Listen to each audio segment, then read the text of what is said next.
एक समय की बात है, एक गांव में एक परिवार रहता था। इस परिवार में दो सास और दो बहुएं थीं। सास बहू के बीच अनेक विवाद और मतभेद होते थे। पहली सास बड़ी अदालती और स्वाभिमानी थी। वह हमेशा अपनी इच्छाओं को पूरा करने की कोशिश करती थी और बहुओं पर अपना अधिकार जमाने का प्रयास करती थी।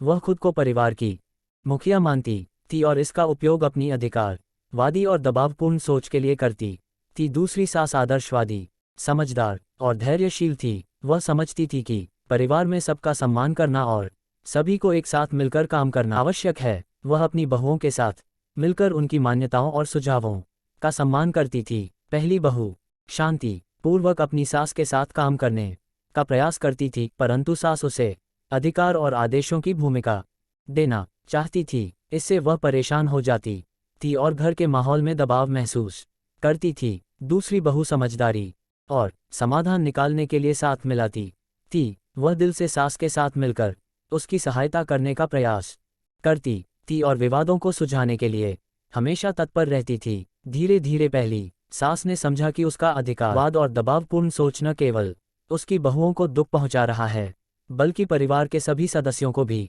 उसने स्वयं को समझाया और अपनी सोच में परिवर्तन किया। इस बीच दूसरी सास और बहू ने प्रेम और सम्मान के आदान प्रदान के माध्यम से समझौते करना सीखा। वे एक दूसरे की मान्यताओं को समझते और सम्मान करते थे और परिवार में शांति और खुशहाली का माहौल बनाने में सफल रहते थे।